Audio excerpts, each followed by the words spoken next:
How do you navigate change? It's a question we think about often, and one that today's world expects us to be comfortable with. The challenge, however, is where do you begin, and how do you develop the mindset and skill set to be successful? Welcome, everyone, to the Sprint to Success with Design Thinking podcast. I'm your host, Saba Kidwai.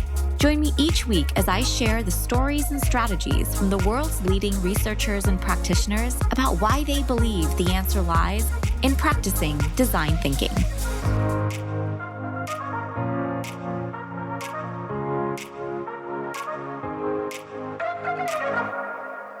Today's guest is the ultimate linchpin. If you know me, you know there isn't really any day that goes by where I don't mention Seth Godin's book, Linchpin. It's been a life-changing manifesto for so many, myself included. A linchpin, Seth Godin says, is someone who is indispensable.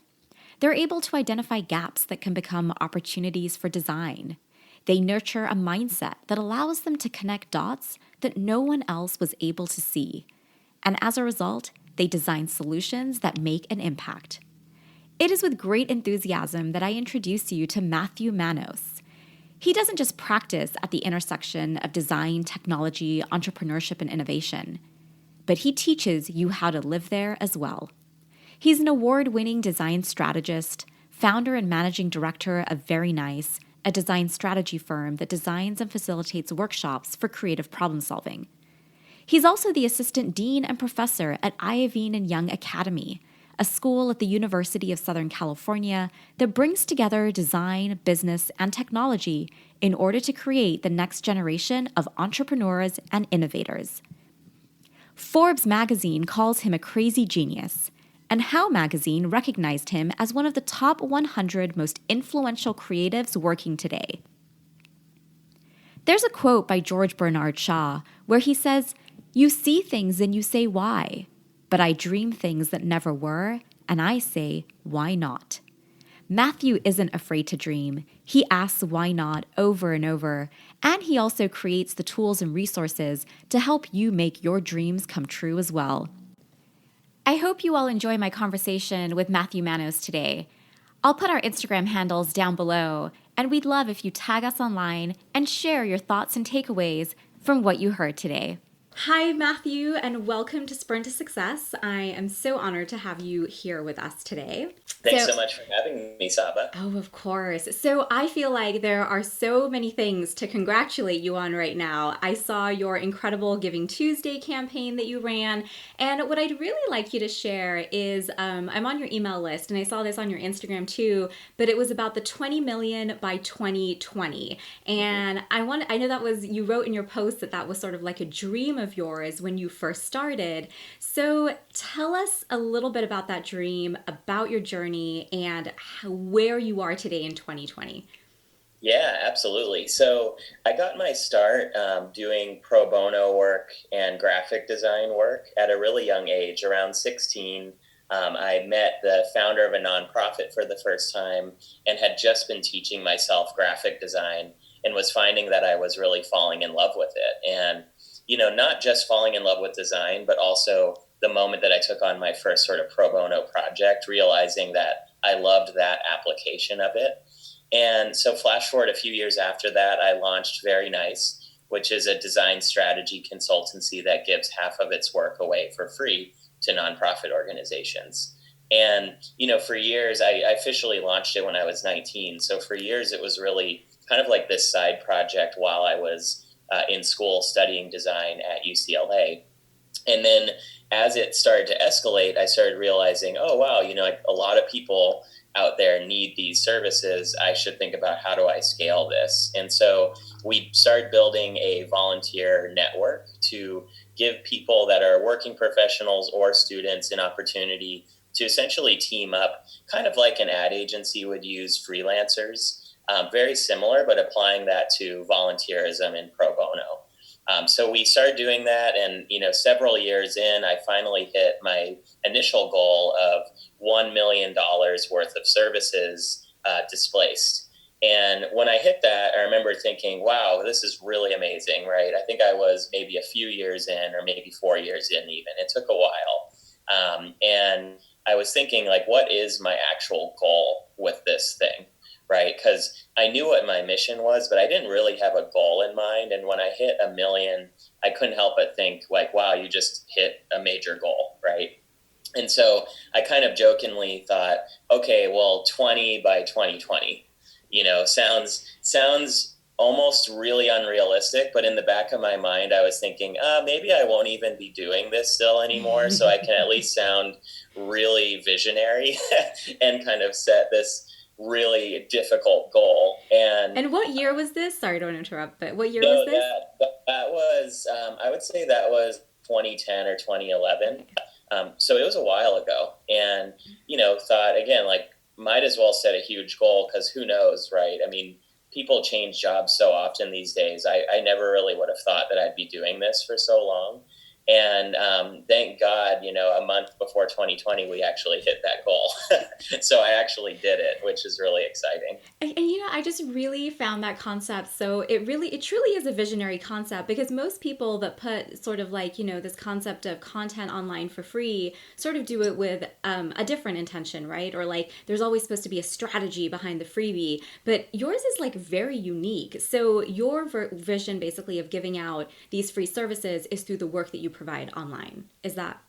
Right. It's a mix. So you can kind of divvy it up between services and products. So services, we're doing a lot of them online via Zoom and things like that, but also in person as workshops and different sort of strategic consulting kind of environments. Something I should say is we, a few years ago, moved from graphic design into strategy. And so that's really consuming most of what we offer these days. That's on the services side. On the product side, we are publishing these online tools completely for free. And so we measure both of those towards our impact goals. That is fantastic. And, I think so many people, when they think about design thinking or design, are really familiar with the product aspect of it. I love that you talk about the idea of strategy. Can Yeah. you dig in a little bit towards your definition of design strategy? Yeah, absolutely. So, I mean, really for me, defining and kind of zooming out for a second of what design is in general, because there's so many definitions out there and there's so many types of design. Whenever I'm asked that, I always say that design is the bridge between the needs of people and the needs of business. That's really, to me, what differentiates it from art. Really, art is about the needs of the creator and the needs of the community. And this is so driven by industry and business and function and things like that. When you think about design strategy, it's part of that journey, but first it starts with design research. If we're trying to build a bridge between people and business, first we need to research and understand, well, what are the needs between those two communities? And strategy is ultimately then, okay, we know the needs, what are we going to do about it? And so it gets highly creative. And when you start integrating design into that process, it gets even more creative and more human-centered, which is what I love about the whole aspect of it. Absolutely. Yeah. I mean, your definition of the idea of bridging people with the idea of like what are the needs of a business, I think is what is so needed in today's world. We just got back. So part of our global program is we visit different countries, and we just got back from Finland. And it was sort of my one takeaway from there was that they ask these very human questions as government organizations, as business organizations, and the outcomes are beneficial all around. So Yeah. Wow. Well, and it's great that you went there in particular, because when thinking about the history of design strategy, a really big part of it is in the Scandinavian design culture. really, okay. And they had this idea of cooperative design, which was one of the first types of design that actually said, hey, maybe we shouldn't just have experts at the table. Maybe we should have the people who is ultimately going to be benefiting or using our ideas to be part of that collaborative process. So they're very significant in this whole story for sure. That's incredible. And then it's interesting to see that. I'm going to dig into that because it's interesting to see like how that's evolved then and the outcomes that they've gained as a result of that kind of thinking. So thinking about your story and your journey, I want to dive into two things. So number one is you self-taught yourself graphic design in, probably pre-YouTube, and you started a company as well, which today seems to be something that, is something that a lot of people feel like is an option for them. Tell Yeah. us a little bit about what it was like to self-teach yourself something and then start a business on top of that at such a young age.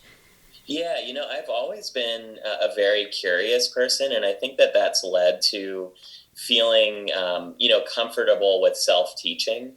When I first, started kind of looking into design, I had been very interested in art. So I had been doing a lot of painting. That was particularly the thing I was kind of specializing in back then.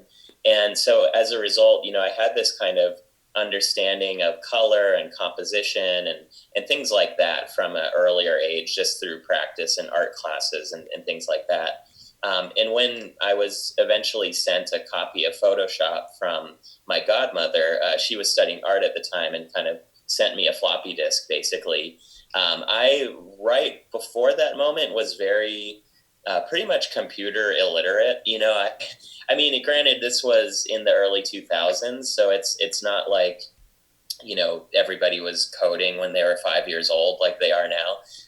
But I knew Microsoft Word, and that was it. So what I would do, and you're right, there weren't really tutorials or anything like that. I just would kind of upload a photo in there and just spend hours messing with it and adding text and just kind of getting to know the tool, which I thought was the best way that I could go about it. Funny enough, with starting a business too, I ended up going to design school for undergrad and grad school. But when I was in design school, I never took any business classes. I actually still have never taken any business classes. And in some ways, that's probably why I ended up with such a seemingly impractical business, because everything about VeryNice on paper shouldn't work at all. But we were kind of at the very early stages of this gig economy that was really brewing around that time. This was around 2008. And that's really kind of sparked by the recession and people just needing jobs, whatever they might be. And so, you see more and more freelancers at that time, and that continues to grow. And, I really thought, well, it kind of makes a lot of sense to not necessarily have a dedicated team, but just partner with people that are in this kind of alternative economy here and there. And, just really learned as I went. I mean, like many people, I had a client that didn't pay me. And I learned, oh, you should have contracts. I mean, you just kind of learn these things as you go, which led to like a slower development for the company. But I think I wouldn't have done it any other way if I could go back. Yeah. Yeah, I really love how you highlight just that idea of curiosity. It seems to be such a theme throughout really just your life and kind of like where it's brought you. And it's interesting because when you hear people talk about entrepreneurship today and giving advice to young people, you hear a lot, I think, from people on the business side, but you're also a professor at Iovine and Young. And I'm curious to know what advice you give to students who are thinking about college. There's just so much debate these days. Is it worth it? No, you're an entrepreneur. There's nothing there for you. But you get to see students that are aspiring entrepreneurs. I mean, I just absolutely love the vision and strategy behind the Iovine and Young Instagram account. The way in which you showcase your students and their stories, I think, is just so inspiring. And so I'm really curious to hear, like, what are your thoughts in that realm? Yeah, we get a lot of students, and for those listening that are less familiar, Iovine and Young is really focused on entrepreneurship and innovation through the lens of design, business, and technology. So it's a single major, but you're really exploring a whole lot of disciplines and how they intersect as well. And we do get a lot of applicants and have a lot of students that kind of fit that profile of, oh, I've already like sold a company while in high school, or I've raised, $1 billion on Kickstarter or whatever. And you kind of think like, wow, why do you come to school? And I think really part of the magic of the way that we approach things is we have a cohort model.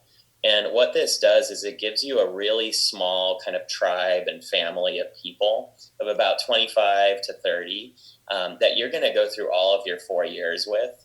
And if I kind of reflect back on my schooling, about half of the value was from the professors and the assignments and the mentorship and guidance and guest experts and all of that.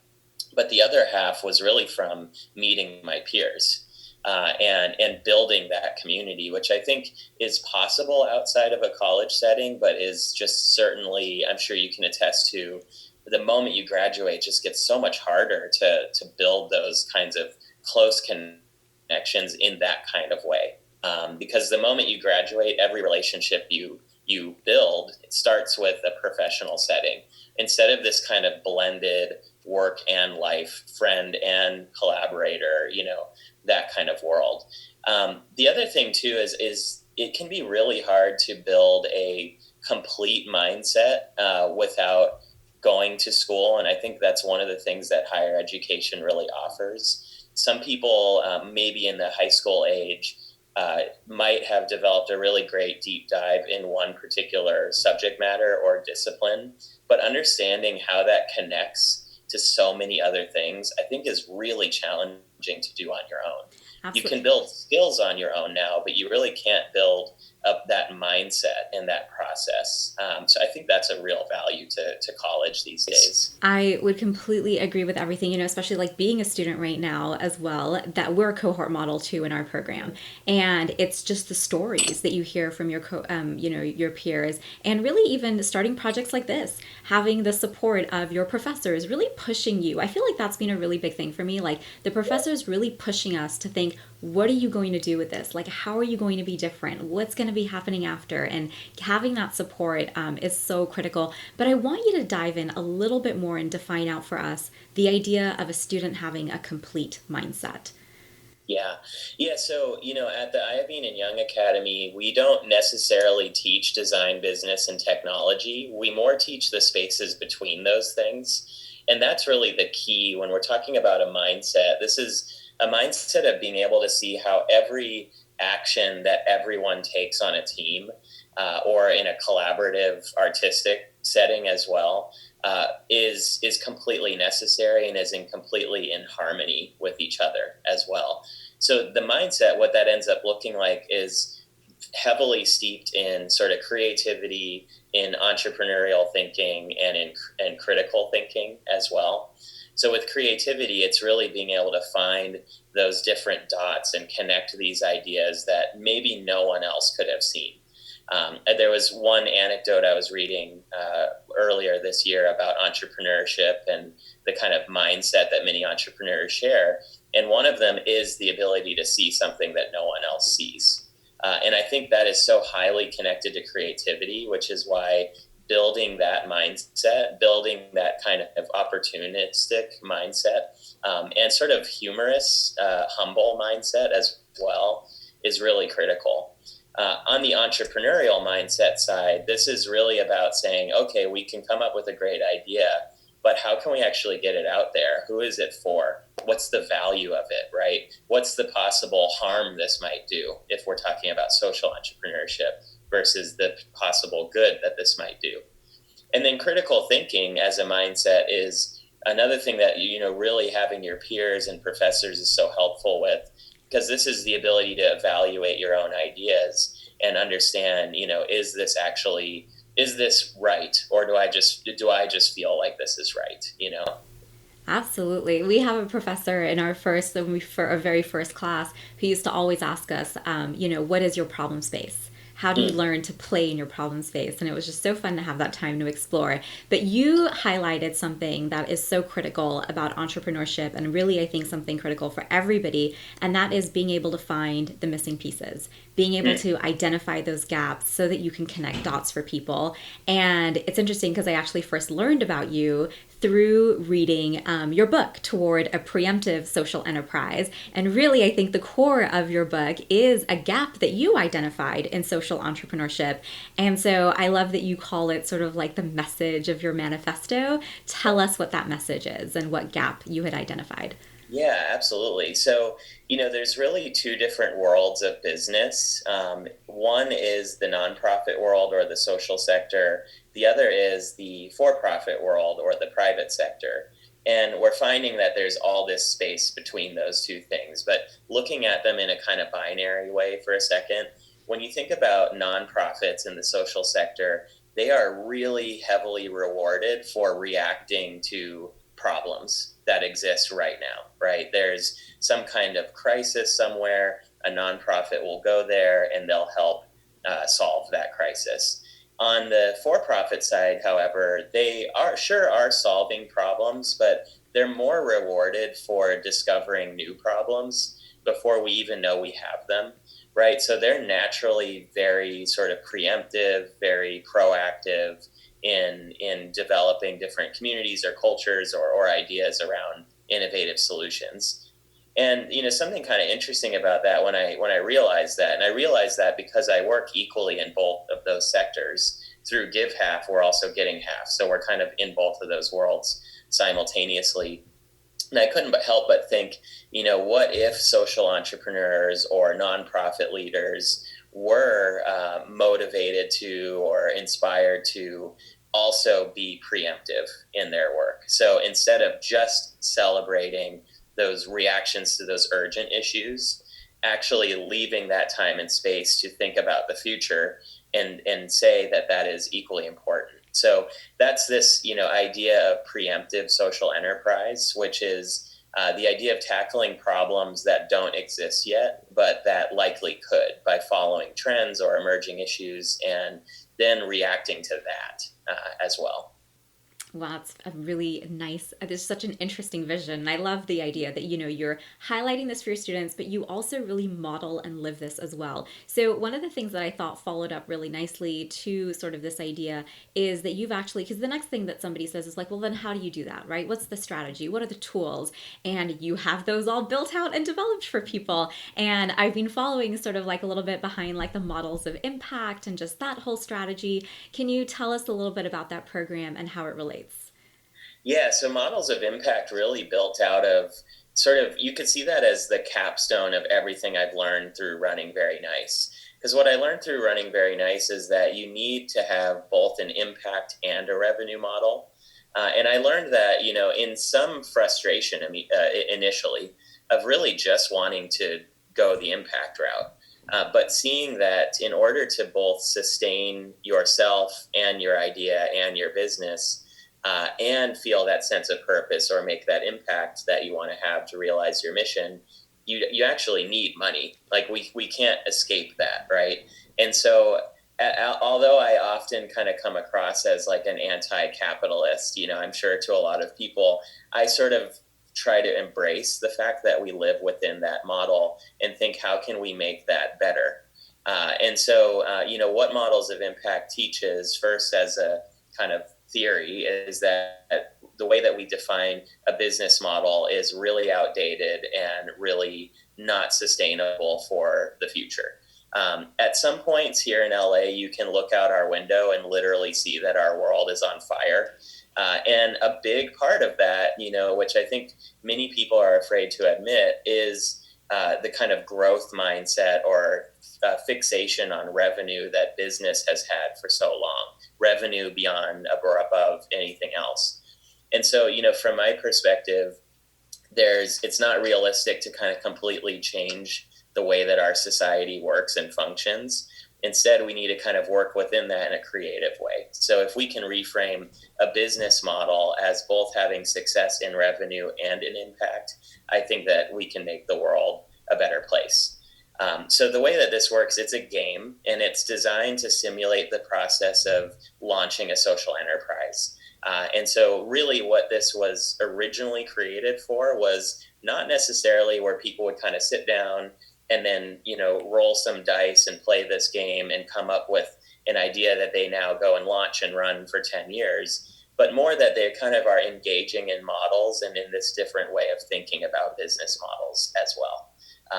So what it ends up looking like, though, is a workshop where you are learning about different models that are out there. You're coming up with ideas for new businesses that balance impact and revenue, and then you're sort of pitching those for feedback as well.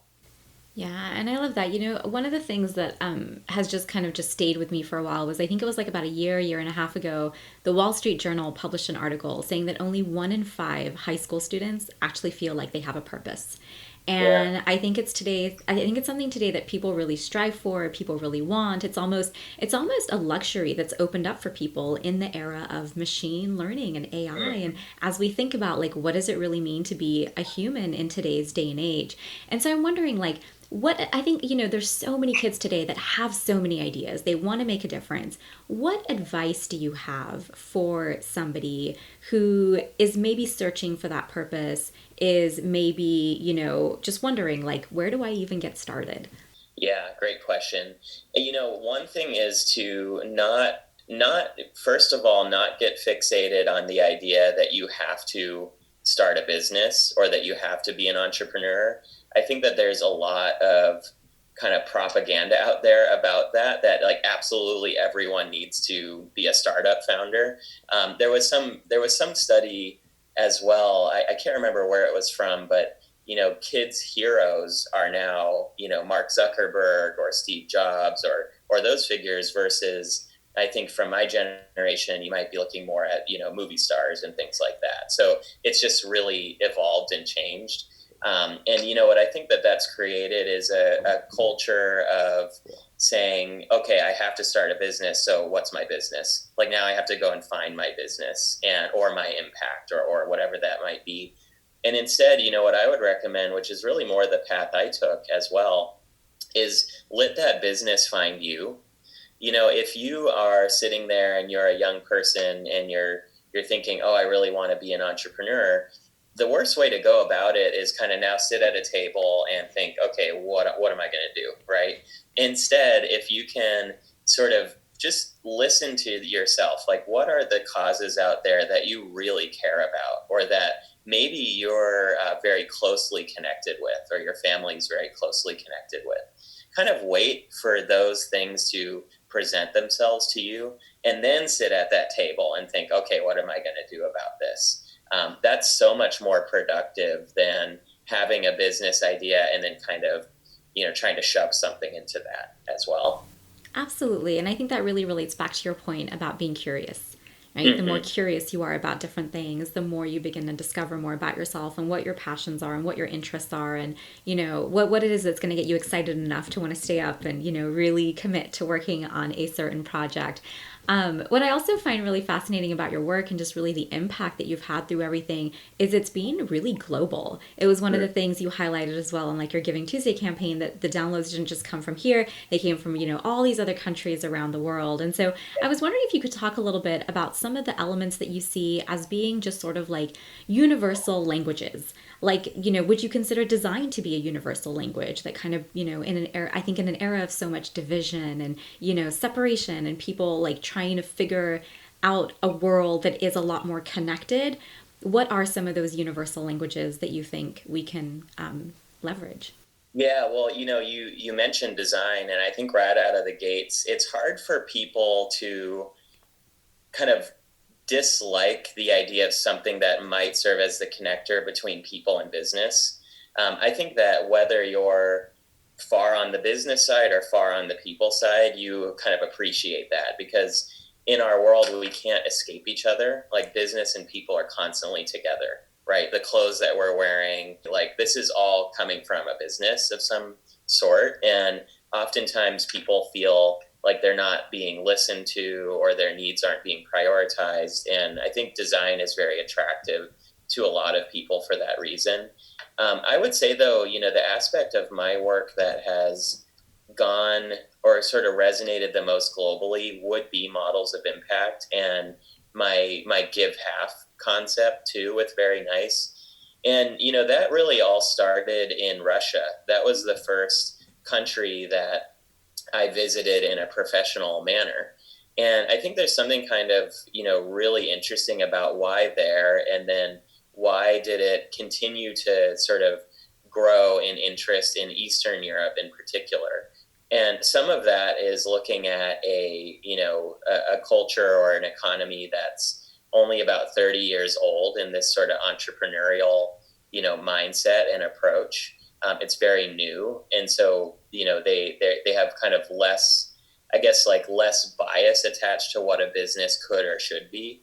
And so this rethinking of it then, is people are more open to it. Similarly, in Latin and South America, I've seen the same kind of, appreciation of this way of thinking about business too.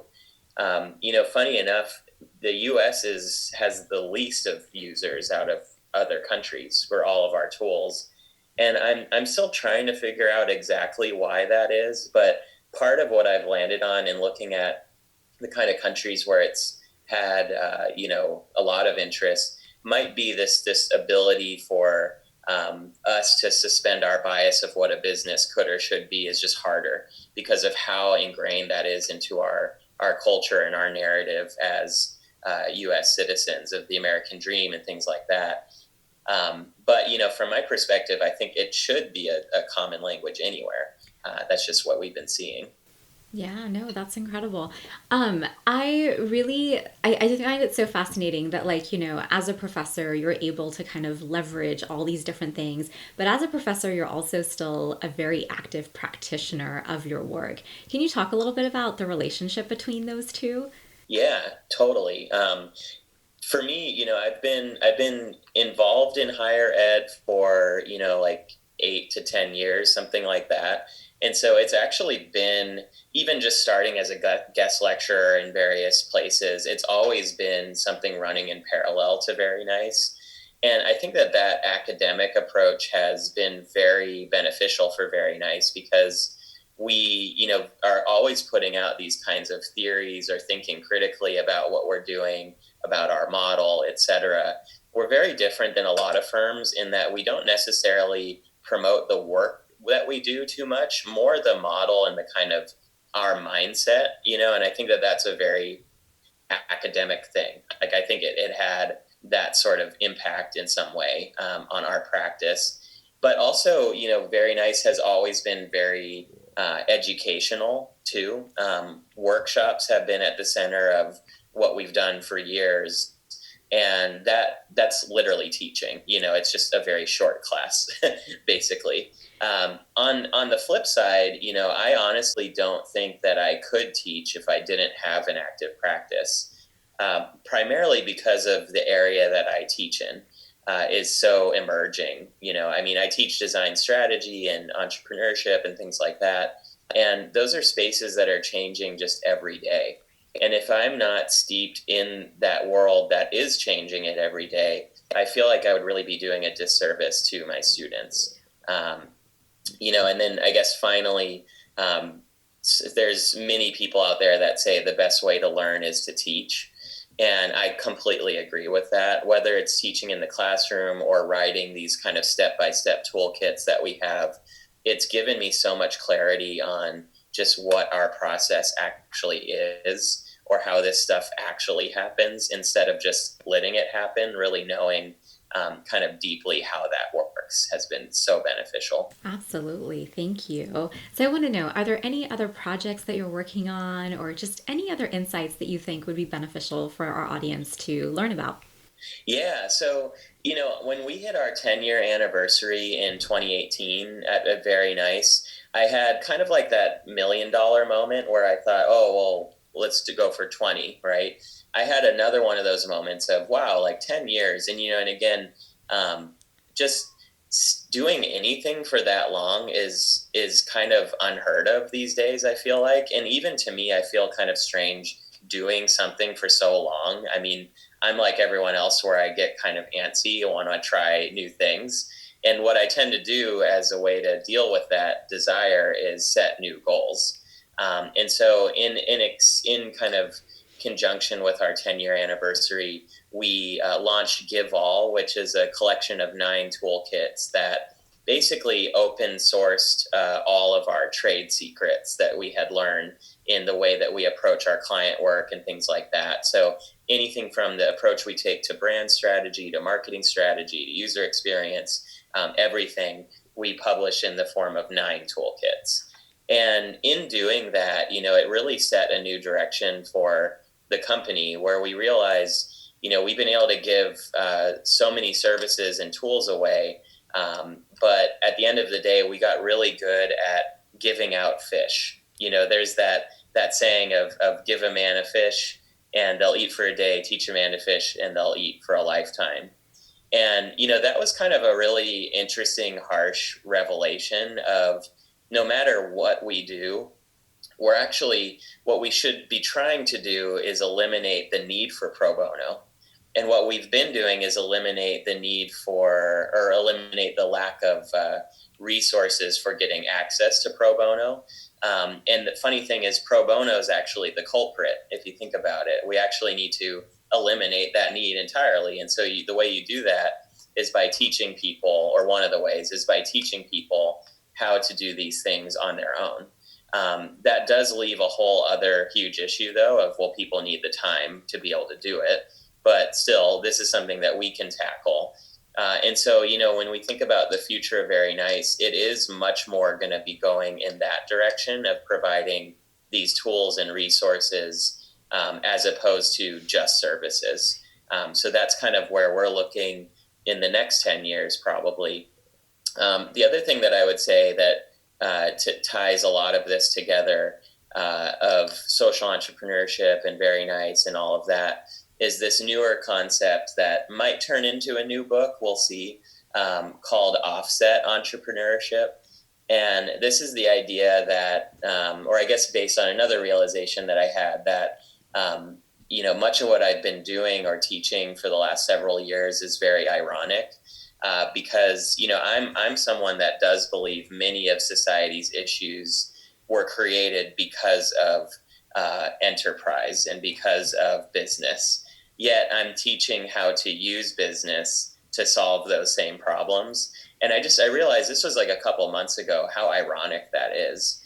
And so I like this idea that instead of kind of putting language out there that makes social entrepreneurs think that they're creating new good, it's more helping them realize that they're actually undoing old bad, and that they're using the tools to do this good that in some parts, not entirely, helped create those problems in the first place. A great example of this, Coca-Cola announced with pride that they're going to have a bottle completely made out of plastic waste found in the ocean. But they're also the primary polluters of plastic waste, right? And so there's kind of this really ironic thing going on right now where we want businesses to become good, but we're not asking them to own up to the things that they or their industry have done to create these issues in the first place. So that's just been something on my mind lately.